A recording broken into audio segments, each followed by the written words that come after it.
एक तरफ जहां सीमा पर चीन से विवाद चल रहा है, वहीं दूसरी तरफ भारत ने हथियारों की खरीद तेज कर दी है। रूस ने भारत को आश्वासन दिया है कि वह दुनिया के सबसे advanced air defence missile system S-400 को जल्द डिलीवर करेगा। रूस की यात्रा पर गए भारतीय रक्षा मंत्री राजनाथ सिंह के साथ बातचीत के दौरान रूस के उप प्रधानमंत्री यूरी युवानोविक बोरिसोव ने आश्वासन दिया।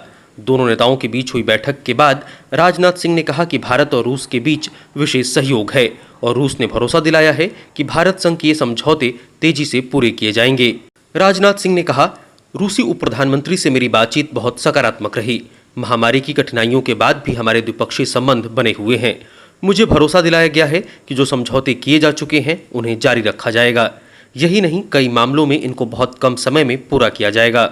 रूसी अखबार स्पुतनिक न्यूज की खबर के मुताबिक भारत सरकार ने S-400 मिसाइल डिफेंस सिस्टम को जल्दी देने का आग्रह किया था और रूस इस पर सहमत हो गया है। भारत और रूस के बीच साल 2018 में दुनिया के सबसे advanced air defence missile system S-400 की डील $5 अरब यानी कि 40,000 करोड़ रुपए में फाइनल हुई थी। भारत ने इसकी 5 यूनिट्स खरीदने का करार किया है। इसके अलावा भारत रूस से 31 फाइटर जेट खरीद रहा है। भारत ने T-90 टैंक के महत्वपूर्ण कलपुर्जों को लेकर भी रूस से बातचीत की है। इससे पहले रूस ने योजना बनाई थी कि कोरोना वायरस को देखते हुए और दिसंबर 2021 तक S-400 की सप्लाई करेगा। इसी साल फरवरी महीने में रूस के उद्योग मंत्री डेनिस मुत्रोव ने भारत के लिए S-400 बनाने की शुरुआत का ऐलान किया था। भारत और रूस ने नौसेना के लिए तलवार श्रेणी के फ्रिगेट हेलीकॉप्टर के लिए भी डील पर साइन किया है। इससे पहले चीन ने अपने माउथपीस पीपल्स डेली के जरिए रूस से अपील की थी कि वह संवेदनशील वक्त में भारत को नए हथियार नहीं दे। चीन के सरकारी अखबार पीपल्स डेली ने रूस को यहां तक नसीहत दे डाली कि वह भारत को हथियार न बेचे। पीपल्स डेली ने फेसबुक पर society for oriental studies of रूस नाम के ग्रुप में लिखा है, एक्सपर्ट कहते हैं कि अगर रूस को चीनी और भारतीयों के दिल पिघलाने हैं तो भारत को ऐसे संवेदनशील वक्त में हथियार नहीं देने चाहिए।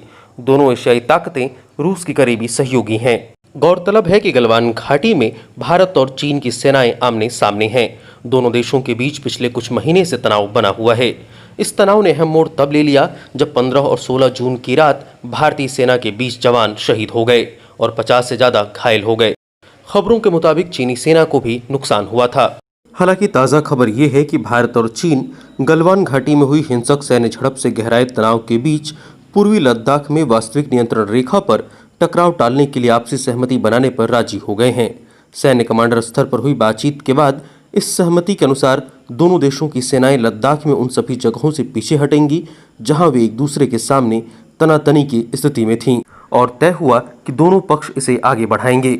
सूत्रों के मुताबिक बैठक में सेनाओं के पीछे हटने को लेकर दोनों पक्षों में सहमति बन गई है।